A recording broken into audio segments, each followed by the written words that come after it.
Hola, hola, muy buenas tardes, bienvenidas, bienvenidos. Una tarde de plática, una tarde en la que vamos a aprender mucho, nos vamos a fortalecer en el tema de la discriminación. Y bueno, para abordarlo he invitado a un amigo, él es un activista también, él es el presidente de la Barra de Abogados aquí en el estado de Veracruz. Él es el licenciado Roberto Martínez Hernández. Roberto, bienvenido. Muchas gracias, licenciada. La verdad es que muy contentos de estar aquí con su auditorio. La verdad es que para nosotros, vengo en representación de la Barra de Jóvenes Abogados del Estado de Veracruz. Para nosotros es muy gratificante estos espacios que indudablemente contribuyen a darle promoción y difusión a estos temas que son de estudio obligatorio, de conocimiento obligatorio, porque pues son temas que se pueden presentar en nuestra vida cotidiana y ocasionalmente no darnos cuenta, ¿verdad? Entonces, muchísimas gracias por la invitación y es un gusto estar con ustedes. No, para nosotros es de verdad que muy emocionante recibirte porque necesitamos fortalecernos en el tema, necesitamos tener así muy claro que la discriminación es un delito y que está penada por la ley, pero justo, ¿cómo nosotros nos podemos dar cuenta que es un acto de discriminación? Claro, quiero iniciar, como les decía, es un tema de observancia obligatoria. Según la ENADIS, la encuesta nacional sobre discriminación, en 2017, que es la última encuesta que tenemos o la más actualizada, realizada por el INEGI, esta encuesta nos dice que 1 de cada 5 mexicanos mayores de 18 años ha sufrido discriminación. Uno de cada cinco mayores de 18 años en algún momento ha recibido algún tipo de discriminación. ¿Y de los de menos de 18 también? Al menos, pero no, a lo mejor como, bueno, en su calidad de niños, a lo mejor no lo perciben, pero ya cuando llega a algún tipo de edad, ¿no? Alguna madurez, pues ya se empieza a tornar un tipo de, o identificar más que nada. Digo, no estoy diciendo que los niños no lo puedan percibir, pero bueno, la encuesta se ciñó ahora sí a los mayores de 18 años. Los principales ejes o los principales lugares de incidencia de la discriminación, según esta encuesta, han sido, por ejemplo, los servicios de salud, el transporte público y algo muy lamentable, digo lamentable porque pues todos venimos de ahí, también se da en la familia. Entonces son los 3 lugares de mayor incidencia de la discriminación. Sí, así es. Y fíjate que mucho de esto ocurre por desconocimiento, claro, ¿no? Bueno, antes de continuar con el tema, me gustaría recordarles que estamos en vivo, que para nosotros es un gusto tenerlos, me da de verdad mucha emoción ver que ya hay personas que se han conectado. Estamos abiertos a sus comentarios, a sus dudas, a sus sugerencias. Este es el momento, podemos preguntar. Aquí está, miren, el abogado que está para apoyarnos. Entonces, si tienen algún caso, alguna duda muy específica que no estemos aclarando, ese es el momento de verdad. Háganoslo saber, tengan a la mano su cafecito para que disfruten con nosotros también de la charla, su libreta por si requieren anotar algún dato y por supuesto vamos para adelante. Claro. Yo creo que algo que ocurre es que no tenemos muy identificados cuáles pudieran ser aquellos actos que son considerados discriminación. Así es. Porque también recuerdo que hace un tiempito, no mucho, una persona me contactó en las redes sociales y me preguntaba, bueno, ¿qué es discriminación, no? ¿Cómo vivieron ustedes la discriminación? Y ya le expliqué y ella me comentaba, es que lo mismito le pasó a mi hija en la escuela y yo no sabía que eso era discriminación. Entonces, ¿cómo podemos nosotros identificar que estamos ante un acto de discriminación? En primera instancia, y es una cuestión obligatoria, debemos de identificar o saber qué es la discriminación. Ajá. La Comisión Estatal de Derechos Humanos en el estado de Veracruz, en alguna recomendación, dijo que la discriminación es todo acto que puede ser tanto personal o grupal o colectivo, que tiende a ser una diferencia de trato. Esta diferencia de trato o en el trato tiene 3 características en donde nosotros podemos percibir cuándo se trata de una discriminación. Que este trato en primera instancia sea un trato diferenciado entre 2 o más personas. Lo primero. Ajá, tú sí y tú no. Tú sí y tú no. Entre 2 o más personas. ¿De acuerdo? En segunda instancia, que este trato o esta diferencia de trato sea de manera injustificada o arbitraria. O sea, que no encuentre ningún fundamento, ninguna lógica. Ese es el segundo aspecto por el cual podemos considerar un acto discriminatorio. Aunque aquí habría que aclarar, o pienso yo, que debe haber un marco Por supuesto. que nos diga que sí y que Es no. correcto. Porque a lo mejor yo puedo decir, se justifica porque yo no estoy preparada. Así es. Pero eso no es justificar. No. Evidentemente, más adelante dentro de esta misma charla, voy a abordar lo que ha dicho, por ejemplo, la Suprema Corte, que no toda distinción constituye propiamente discriminación. Pero bueno, regresamos a los 3 aspectos. Ok, ya llevamos 2. 2. El tercero es que se haga con base o en base a una característica particular de una persona. Tenemos los 3, la distinción entre una o más personas, que este trato o esta diferencia de trato sea injustificado o arbitrario, y finalmente que se base en una característica de la persona.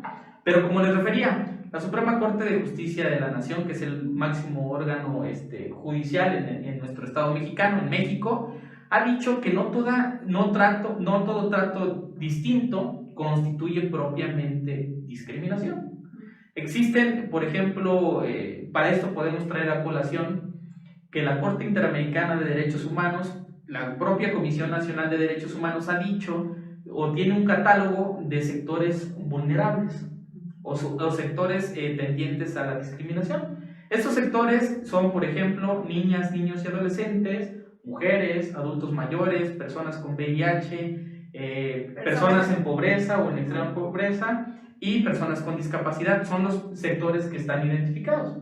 Ahora bien, para estos sectores o para favorecer o apoyar a estos sectores se han implementado algo que se denominan acciones positivas.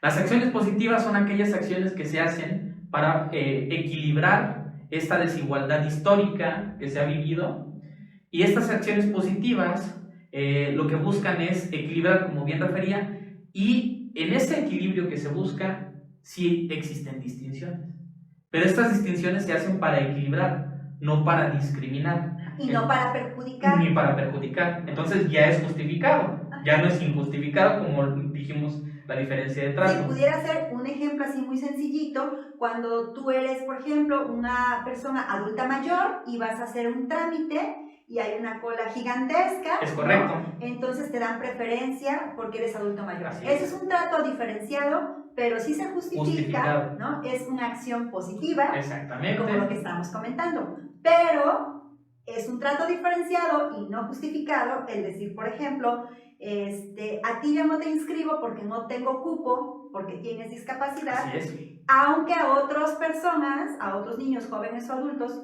sí los podemos inscribir porque no tienen discapacidad. Así es. ¿No? Sí, es muy interesante. Se llaman acciones positivas o afirmativas y eso es lo que buscan, equilibrar. Pero a pesar de que constituyen una diferencia en el trato, no constituyen discriminación.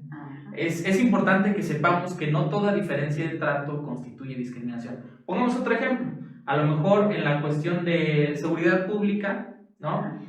Cuando por ejemplo, una cuestión que se atente a lo mejor al orden público y sea una mujer la que participa y un varón sea el elemento operativo que participa en esa detención, se tiene que hacer esta diferenciación de trato. El varón no puede, por ejemplo, hacer la revisión corporal a la mujer, ¿no? ¿Por qué? Porque puede malinterpretarse esa acción propiamente. Entonces lo que se hace es llamarle a una mujer, un elemento operativo, para efectos de que proceda a la revisión, al aseguramiento, en este caso, del llamado de auxilio.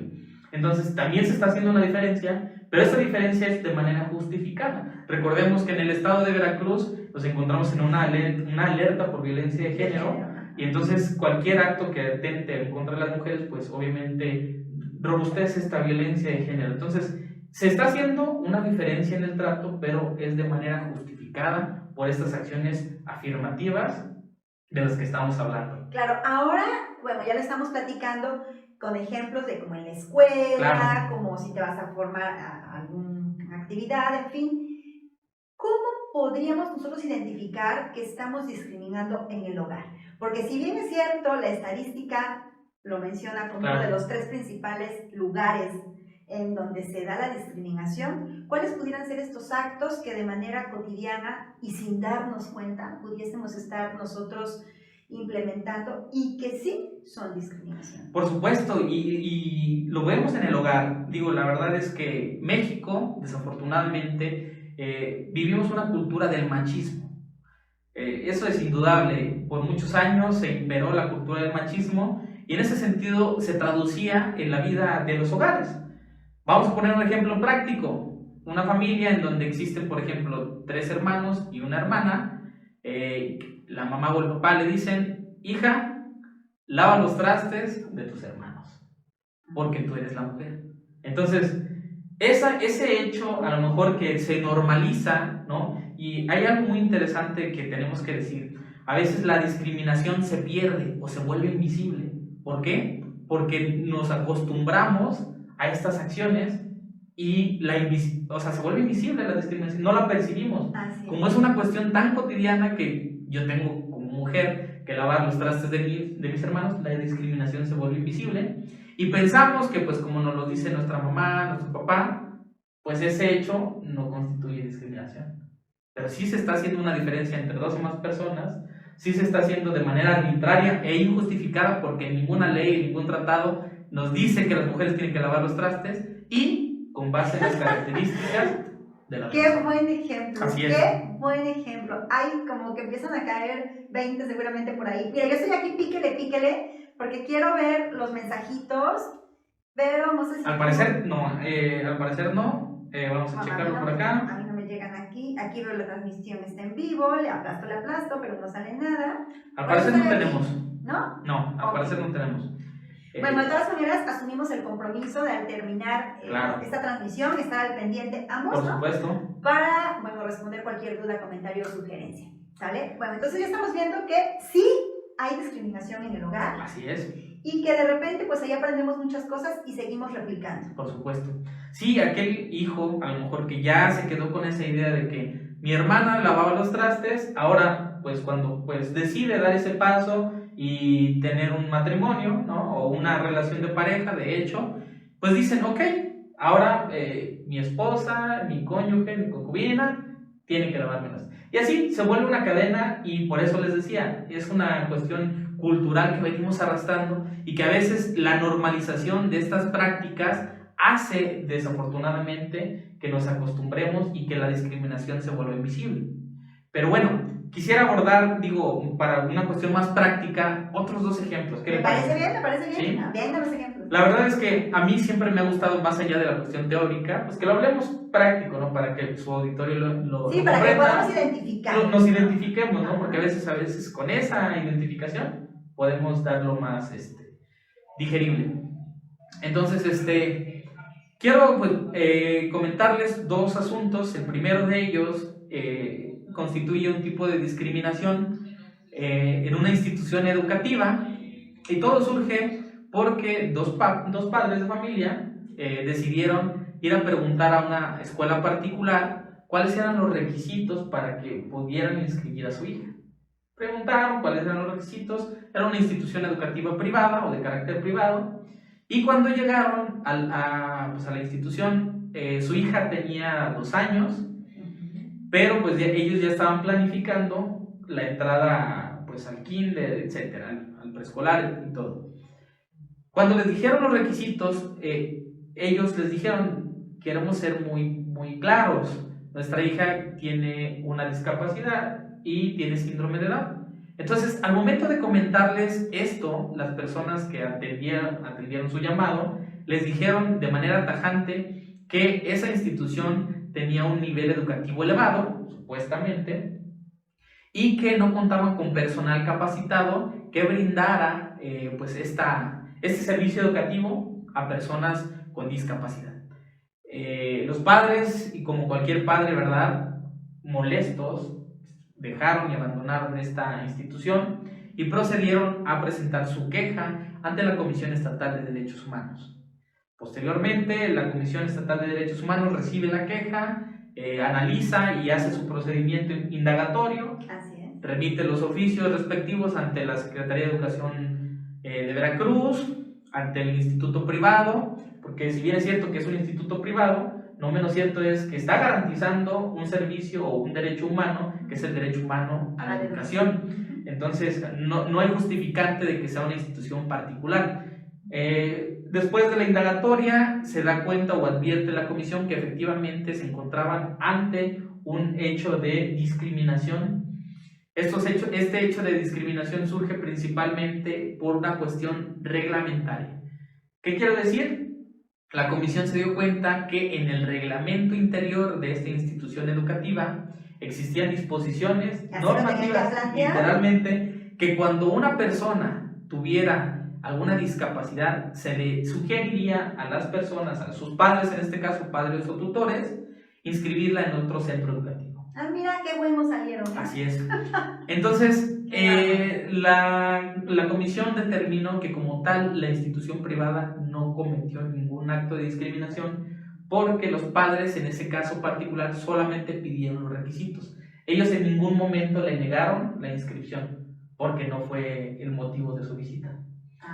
Okay. Pero lo particular o lo interesante de destacar es que sí, por cuanto hace la Secretaría de Educación de Veracruz, porque la Secretaría en todas las instituciones educativas particulares en el Estado es quien valida sus reglamentos. Así es. Entonces, al momento de convalidar o hacerse partícipe de un reglamento con una disposición discriminatoria, en sí mismo cometieron este acto de discriminación. Así Entonces, bueno, la comisión... Porque toda escuela particular, para poder tener el REBOE, debe presentar una serie de requisitos y entre ellos, justamente el diseño del reglamento. Es correcto. Y este reglamento es aprobado por la Secretaría de Educación y entonces, papacito, exactamente. Existen disposiciones, por ejemplo, el principio de igualdad y no discriminación, que inclusive es una regla de carácter jus cogens. Digo, a ver, pero en español, ¿qué es eso de carácter jus cogens? Las normas de carácter jus cogens son normas que se encuentran sobre de, por encima de, y estas normas tienen la particularidad de regir las directrices, inclusive de los tratados internacionales. Entonces, para la redacción de un tratado internacional, todos los países que participen tienen que observar que dentro de su propuesta de tratado no exista ninguna normatividad que se contraponga o que sea discriminatoria. Ahora, eso por el plano internacional. Ahora, a raíz de la reforma en materia de derechos humanos en nuestro país de junio de 2011, específicamente lo estableció en el artículo 1 constitucional, todas las autoridades en el ámbito de sus competencias tienen la obligación de respetar y promover los derechos humanos, pero además de observar tanto las disposiciones constitucionales como las disposiciones de carácter internacional. Entonces, si desde el plano internacional estamos hablando de que se tiene que observar el principio de igualdad y no discriminación, cuanto y más un reglamento de una institución particular. Claro. Entonces, convalidar un acto jerárquicamente de una norma que rige a una institución particular, la verdad es que fue a todas luces un acto de discriminación por parte de la Secretaría de Educación de Veracruz. Así es. Bueno, entonces la Comisión Estatal emite la recomendación de la Secretaría. Muy bien. Otro ejemplo. Bueno, esperemos que vaya quedando un poquito claro. Esas son las cuestiones un poquito más prácticas o digeribles para no entrar con tanta teoría. Ajá, y que entendamos un poquito, claro, que nos quede claro, nos identifiquemos, que sea una charla, ¿verdad? Así es, porque realmente la discriminación tiene efectos muy negativos en quienes la viven, en sus familias y en el contexto. En realidad la discriminación nos afecta a todos, porque discriminamos de verdad por un montonal de cosas tan absurdas, ¿no? Porque en realidad todos somos diferentes, todos tenemos características diferentes, particulares, y todos somos valiosos y tenemos una dignidad única e inherente. Qué bueno que toques ese tema. Antes del otro ejemplo, quiero referir, y digo, como promotor de derechos humanos y como presidente de la Barra de Jóvenes Abogados, no lo puedo dejar desapercibido. Evidentemente, cualquier acto de discriminación vulnera o atenta de manera directa en contra de la dignidad y los derechos humanos. Los derechos humanos son expectativas de protección y no lesión que se fundamentan, como bien lo refiere la licenciada Karina, se fundamentan en la dignidad humana. Entonces es inconcebible aceptar, solapar algún acto que atenta contra la dignidad humana. Y por dignidad humana entendemos aquella, la dignidad de latín dignum significa valor. Entonces significa la dignidad humana, el valor que tenemos como seres humanos. Estos actos de discriminación atentan el valor que tenemos como seres humanos.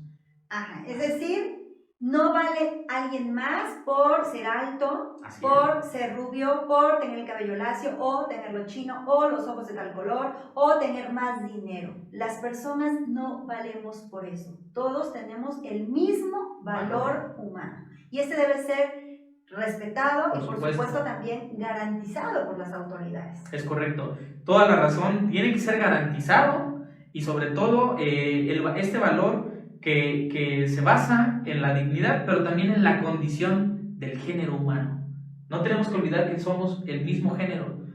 Desde el punto de vista biológico, lo dicen los científicos, somos el mismo género, el género o el Homo sapiens, ¿verdad? Todos somos iguales. Si bien es cierto, tenemos diferencias de color, de estatura, de peso, estas condiciones son las cuestiones que han ido evolucionando, ¿no? A lo mejor adaptándonos a los entornos en donde vivimos, y por eso es que en algunas zonas de pues, todo el mundo, pues tenemos esas diferencias, pero son diferencias que nos hacen únicos, además, y valiosos. Claro. Entonces, muy bien, ya que quedamos claros que la discriminación atenta contra la dignidad y con el valor que tenemos como seres humanos, les voy a dar el segundo ejemplo práctico. ¿Qué les parece? Adelante, adelante. El segundo ejemplo que traigo pues, para compartirles es nuevamente otra recomendación que surge de la Comisión de Derechos Humanos a una institución pública en el Estado, que particularmente es el sector de salud. Y bueno, les voy a platicar como una historia, ¿verdad? Sí. Lo que pasa, todo surge principalmente en un centro móvil del sector salud, en donde se practican pruebas de VIH y de enfermedades de transmisión sexual. Un módulo que, pues bueno, es común encontrarlo, digo, módulos itinerantes, van y recorren algunas partes en nuestro estado. Entonces, una persona, particularmente una mujer, que prestaba su servicio social dentro de este módulo, decidió en algún momento, o a lo mejor recibió esa indicación, practicarse la prueba. Entonces se hizo una prueba, particularmente de VIH, y esta persona pues salió positiva con VIH. Y continuó todo el procedimiento. No obstante, dos doctores, que sus nombres se omiten, claro, en atención a la protección de datos personales, pero bueno, dos médicos que eran los que se encargaban de ese módulo, citaron al personal administrativo a una reunión. En esta reunión, quienes se encargaban de encabezar este módulo les revelaron que esta persona había salido positiva en la prueba de VIH. Este hecho, obviamente, a esta reunión administrativa no fue invitada la chica que únicamente prestaba el servicio social, pues porque evidentemente se trataba de evidenciarla. No sabemos cuáles eran los objetivos para lo cual evidenciarla, pero se llevó a cabo esta reunión. Posteriormente continuó pues, su actividad normal, pero ella se empezó a percatar que desafortunadamente sus compañeras, sus compañeros de trabajo, inclusive las personas que eran sus superiores jerárquicos, la empezaban a tratar diferente. Obviamente ella se daba cuenta que ya no era la misma relación profesional, porque era una relación profesional, porque ella prestaba servicio social, y la empezaban a desplegar en algunas actividades propiamente de su servicio. Cuando ella en algún momento se da cuenta que estaban hablando de ella, escuchó que se reveló la información de que ella había dado positivo a esta pues, prueba de VIH. Qué terrible. Indagó, trató de investigar quién había revelado, y alguna de los compañeros le confió el decirle que en una reunión administrativa citada por los encargados de ese módulo se les había revelado esa información. Posteriormente, como cualquiera de nosotros, supongo que lo haríamos, digo supongo porque a veces se calla mucho a lo mejor para no hacerlo más evidente, ¿verdad? Pero esta chica decidió, y muy bien lo hizo, decidió quejarse ante la Comisión Estatal de Derechos Humanos, que nuevamente dentro de todo su procedimiento investigó, solicitó información y evidentemente constituyó una cuestión, un acto de discriminación, pero además un acto que además de discriminarla, porque obviamente ya todas las acciones que siguieron a esta revelación de información, además de todo esto, dijo la comisión que violaron su derecho humano a el honor y a la dignidad humana. Claro. Entonces, las cuestiones de la discriminación, como bien lo refería la licenciada Karina, directamente atentan contra la dignidad humana. Así es, y fíjate que qué bueno que se puede levantar la voz y que se puede decir, alto, está ocurriendo esto. Las cifras hoy día en nuestro país son alarmantes cuando nosotros nos ponemos a analizar qué está pasando en cuestiones de discriminación. Se discrimina y mucho, pero creo justo decir que esas cifras siguen sin ser reales. ¿A qué me refiero? A que muchos casos quedan en el anonimato, a que muchas familias deciden no levantar la voz, por lo que tú decías, bueno, ya que no se haga más grande el asunto, ya que nadie se entere, claro, ¿no? O a lo mejor no sé qué hacer, no sé cómo hacerle, no sé si procede, a lo mejor eso es muy costoso, a lo mejor me van a señalar porque van a decir, mira, esa es la muchacha, o es el señor, o es la mamá chismosa, peleonera, en fin, te etiquetan, ¿no? Por hacer valer un derecho humano. claro. Entonces creo que sí es bien importante el darnos cuenta que es nuestro derecho y que de verdad necesitamos alzar la voz y decir, hey, esto está ocurriendo, necesitamos hacer un cambio a partir de darnos cuenta que estamos afectando a otro ser humano, ¿no? Y con esto se va generando una cadenita pues de estrés, de angustia, de desesperación, de vejación, de un montón de cosas que ocurren Claro. a partir de una discriminación. Por supuesto. Ahora, ¿qué podemos hacer? Si nosotros estamos ante un acto de discriminación, en el contexto que ustedes quieran, ¿no? Llámese el transporte público, por ejemplo, ¿no? ¿Qué podemos hacer si quiero subirme al transporte público y deciden que pues yo no porque X o Y? Sí, evidentemente la cuestión del transporte público es una cuestión que se presta para el análisis, pero pensemos en una persona con discapacidad, particularmente una persona con discapacidad motriz, que a lo mejor necesita para pues trasladarse silla de ruedas. Propiamente la infraestructura del transporte público, ¿no?, hace que se complique pues la subida de esta persona. Y, por ejemplo, hay transporte público tanto en modalidad de camión, ¿no?, o en modalidad de taxi. ¿Cuántas veces, no? Y lo digo en experiencia propia. Por ejemplo, mi abuela en algún momento pues utilizó silla de ruedas. Ella no se podía desplazar. Y en ocasiones necesitaba utilizar el servicio público de taxi para poder trasladarse a sus citas médicas. Y se le complicaba muchísimo porque no todos los transportistas o los que son choferes de estos taxis, no todos quieren pues bajarse, abrir la cajuelita, apoyar a la señora, ¿no? Entonces, el hecho de que no se paraban, ¿no?, estaba haciendo una diferencia, claro, de manera injustificada y con base nuevamente en estas características propias que era una discapacidad motriz. ¿Y ahí qué se puede hacer, por ejemplo? Por ejemplo, pues en estos casos de verdad del transporte público, pues ver cuál era el número económico, tal vez, levantar una queja, ¿verdad? Una queja ante la Comisión Estatal de Derechos Humanos. También, por ejemplo, podemos denunciar, porque no hay que olvidar, y eso creo que lo repitió en diversas ocasiones porque es real. Además, la discriminación constituye un delito, se puede denunciar. Así es. Es un poquito más complicado la denuncia en este tipo de ejemplos del transporte público, pues por el tema de las pruebas, ¿verdad? De las cuestiones probatorias que se requieren para pues acreditar que existió un trato discriminatorio, ¿no? Máxime si no es a lo mejor el número económico del taxi, etcétera.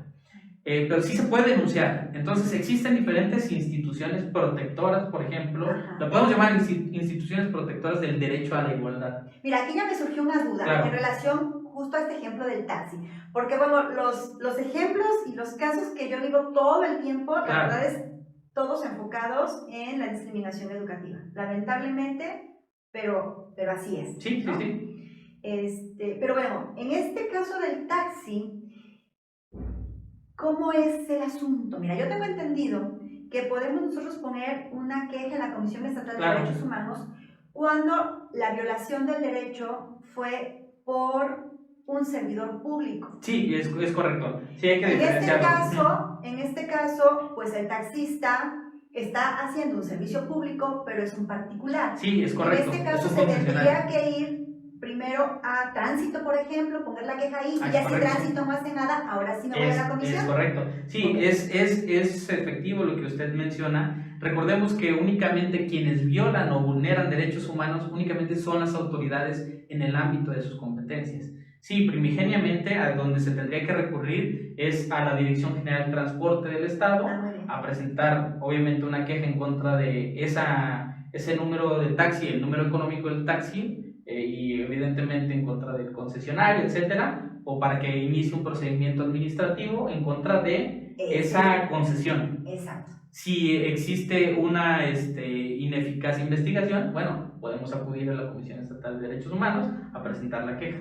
Es correcto. Hay muchas veces sí, para aclararnos esto porque... Sí, es muy importante. ¿Cómo llegamos directo a la comisión? Pues nos van a decir en la comisión. Sí, en la comisión va a decir no constituye un ámbito de sus competencias. O sea, va a decir no somos competentes, vete a la fiscalía. Pero sí, efectivamente, qué bueno que lo aterrizamos para efectos del ejemplo. Sí, porque además algo que ocurre, y he de confesarlo, nos encontramos con muchas dependencias, con muchos organismos, y de repente no sabemos cuál es el indicado y a cuál debemos acudir verdaderamente. Así es. Te comparto, hace varios años, nosotros fuimos víctimas del delito de discriminación en la escuela, ¿no? En aquel momento yo tenía claro que iba a defender, por supuesto, la dignidad de mi hijo, claro. ¿no? Y entonces comenzó mi indagación al respecto. Decía, bueno, ¿a dónde voy? ¿No? Evidentemente puse la queja correspondiente en la Comisión Estatal de Derechos Humanos, pero también sabía que podía poner la denuncia formal, ¿no? Y bueno, empecé a investigar y entonces me dice, no, pues tienes que ir a tal oficina que está en Úrsula Galván. Voy para allá y me dice, no, fíjese que aquí no es, como la escuela está en Emiliano Zapata, usted tiene que ir a la presidencia municipal de Emiliano Zapata, allá. Ahí voy a Emiliano Zapata, ¿no? Y resulta que cree... bueno, para esto te empiezan a levantar el acta y todo, ya que contaste todo, que pasaste media mañana entre filas y demás, ¿qué cree? Estamos investigando y no, usted se tiene que ir a la fiscalía porque fue un servidor público. Y entonces, ahora, ¿dónde está la fiscalía? A investigar. Entonces, esto te hace perder tiempo, vaya, es sumamente desgastante por no saber a dónde ir. Entonces, ¿a dónde debemos ir? ¿A qué fiscalía debemos ir cuando se trata de discriminación? Claro, es muy importante decir este tema o abordarlo porque nos podemos remontar a lo anterior que hemos explicado, derivado principalmente de estas acciones afirmativas, es que pues ahora las autoridades en el ámbito de sus competencias tienen que crear particularmente este órgano autónomo que es la fiscalía, se crean fiscalías especializadas. Sí, porque hay muchas. Sí, hay muchas ahí especializadas en atención a los delitos contra niñas, niños y adolescentes, en contra de las mujeres, o sea, hay fiscalías especializadas a las cuales nosotros podemos acudir dependiendo la naturaleza del asunto.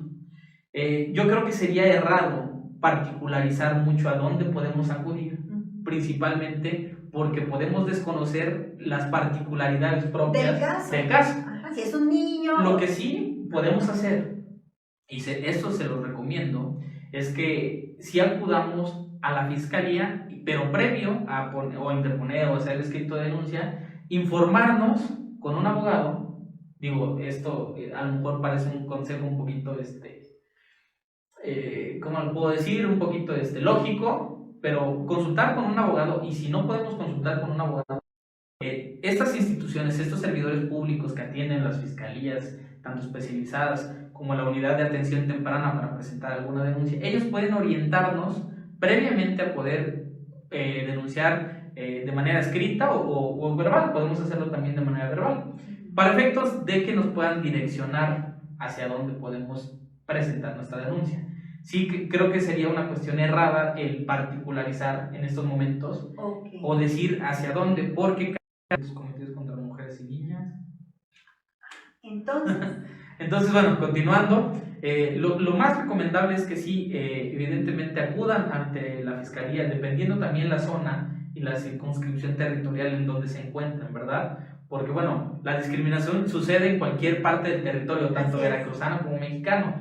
Entonces, dependiendo la circunscripción territorial, también si existe a lo mejor una fiscalía o una delegación, la más cercana, poder acudir inclusive al ayuntamiento, nos pueden dar o brindar la información, pero sí les sugiero que dependiendo la naturaleza del asunto, es acorde a qué fiscalía podemos acudir, ¿verdad? Eso es bien padre porque no podemos seguir el mismo camino todos. Claro, ¿no? Sí. Podemos hacer varias cosas, sí, ¿no? Podemos poner nuestra queja en la Comisión Estatal de Derechos Humanos y de forma paralela podemos poner también nuestra denuncia. Así es. Es decir, una cosa no está peleada con la otra. Es correcto. Son caminos diferentes y los resultados también son diferentes. Por supuesto. Sí, esto es muy importante porque, sí, o sea, el presentar una denuncia o ejercer tu derecho a denunciar no te impide presentar una queja en la Comisión Estatal de Derechos Humanos. Y, por ejemplo, en el ámbito estatal, para la cuestión de las quejas, podemos o contamos con una Comisión Estatal de Derechos Humanos en el estado de Veracruz, contamos para la cuestión de la denuncia con la Fiscalía General del Estado y en cuestión si, por ejemplo, alguna mujer no cuenta con asesoría jurídica o requiere de asesoría jurídica, se cuenta con el Instituto Veracruzano de la Mujer, por ejemplo, en el ámbito estatal. En el ámbito federal o el Foro Federal, contamos con el Instituto Mexicano de la Mujer, contamos con la CONAPRED, que es el Consejo Nacional para Prevenir y Erradicar la Discriminación. Nombrezote. Así es, contamos con la Comisión Nacional de Derechos Humanos, inclusive en el plano internacional, en el Sistema Interamericano de Derechos Humanos, contamos con la Comisión Interamericana de Derechos Humanos, inclusive contamos con la Corte Interamericana en los casos que así procedan, ¿verdad? Entonces, sí tenemos esas instituciones. Lo que necesitamos evidentemente es animarnos a denunciar estos hechos, animarnos a quejarnos de estas desigualdades o estos tratos desiguales, pero también identificándolos. Recordar que los tratos para que constituyan discriminación tienen que ser que se haga una diferencia entre una o más personas, que este trato sea injustificado o arbitrario y que además se haga con base en la diferencia particular de una persona. Así es, veo que sí tenemos aquí dos comentarios, pero no logro verlos. Es que yo tampoco.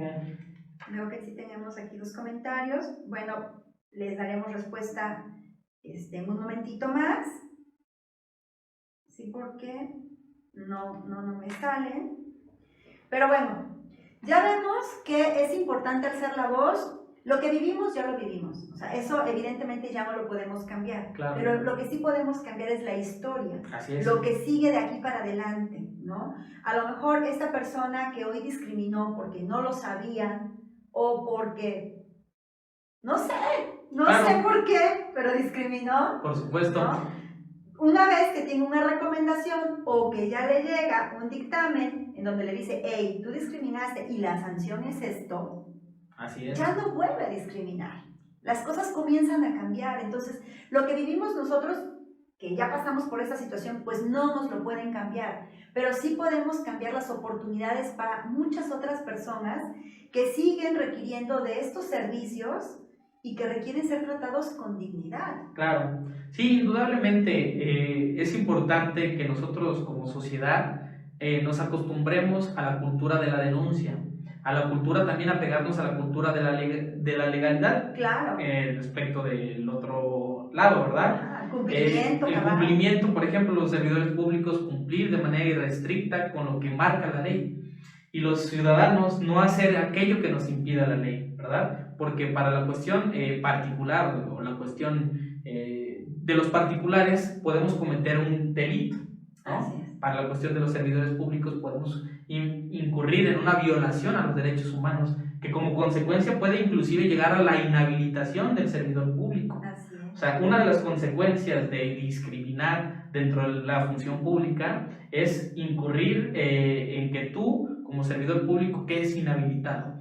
Y digo, qué triste sería, ¿no?, quedar inhabilitado por discriminar, por atentar en contra de la dignidad de una persona. O qué triste sería que seas condenado a través de un procedimiento judicial por haber discriminado. Entonces, creo que, recapitulando un poquito, todas y todos valemos igual, somos la misma especie desde el punto de vista biológico. Tenemos diferencias, pero diferencias pues válidas, diferencias de pensamiento, pero esto no nos hace diferentes en derechos y obligaciones, por supuesto. Entonces creo que es muy importante este espacio. Nuevamente le agradezco mucho la invitación. No, gracias a ti, y además quiero decirles que, bueno, aquí, miren, me codeo con los mega buenos, y quiero decirles que firmamos ya un convenio de colaboración con la barra de abogados, y gracias a ello nosotros podemos ofrecerles esa orientación gratuita, claro, en este tipo de casos, ¿no? Si usted está viviendo, si su familiar vivió alguna situación de discriminación, no sabe a dónde acudir, y bueno, ya nos estaba comentando el licenciado Roberto que los casos son muy particulares y que no todos vamos a ir así como en orden al mismo lugar, ¿no? Sí podemos ir a la comisión todos y además a la fiscalía, a donde corresponda. Bueno, pues él nos puede orientar, él y la barra de abogados, los claro, jóvenes que integran esta barra de abogados que están dispuestos a sumar, a orientar, a apoyar. ¿Sí o no? Es correcto. Sí, la verdad es que a raíz del convenio de colaboración, nosotros estamos con las puertas abiertas para la orientación jurídica que se requiera. Les reitero, sería una cuestión errada de mi parte mencionar a dónde acudir, porque todo depende de la naturaleza particular de cada asunto. Pero decimos, contamos para la cuestión de la denuncia con una Fiscalía General del Estado, para la cuestión de una queja con la Comisión Estatal, para aquellas mujeres, por ejemplo, o niñas que requieran alguna orientación jurídica también, además de la barra, cuentan con el Instituto Veracruzano de la Mujer. Y quiero decirles, también compartir con tu auditorio, que estamos muy contentos porque el día de ayer, afortunadamente, firmamos nuestra acta constitutiva, que ya a partir de ayer ya nos convertimos en una asociación civil, ya tenemos personalidad jurídica. Entonces, estamos avanzando, tenemos las puertas abiertas. La verdad es que para nosotros sería un gusto recibirlos, escuchar a lo mejor aquellas dudas que tengan y orientarlos con todo gusto de manera completamente gratuita. Sí, porque también yo creo que ese es una limitante que ha estado presente en nuestra sociedad, ¿no?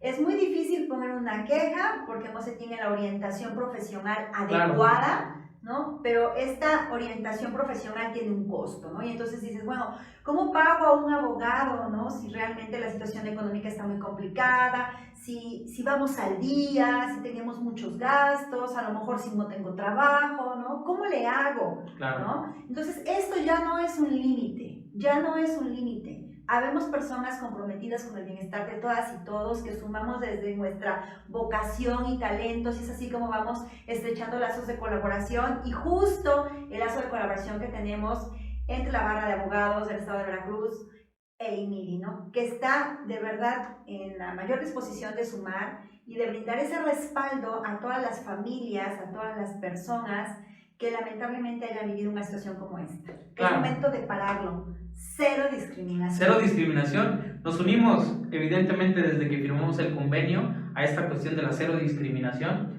Muy agradecidos nuevamente por la invitación y felicitarla a nombre de la barra de jóvenes abogados por encabezar este gran proyecto. También es muy importante esta lucha que se hace como promotores de derechos humanos, como activistas, como asociación civil, porque todos estos esfuerzos, a veces piensa la gente que, pues es que hay dinero de por medio, pero no, todos estos esfuerzos son sin fines de lucro y con el único objetivo de apoyar. Hay muchas personas, no lo podemos decir, dicen por ahí, no digas lo que da tu mano derecha a tu mano izquierda, pero hemos apoyado a muchas personas que lo han requerido con asesoría jurídica gratuita, inclusive representación legal especializada cuando lo requieren. Pues eso es padrísimo, ya saben, familias, seres humanos, no están solos. No están solos. Aquí estamos con la mayor disposición de apoyarles. Entonces lo único que tienen que hacer es contactarnos y con muchísimo gusto tienen de ya todo el apoyo que ustedes requieran, justamente para que juntos logremos erradicar la discriminación. Así es. Luis Roberto. Roberto Martínez. No hay ningún problema. Muchas gracias por haber venido. Al contrario, gracias por invitarnos y quedamos a sus órdenes. Muchísimas gracias. Que tengan linda tarde, queridas amigas y amigos. Hasta luego. Un beso.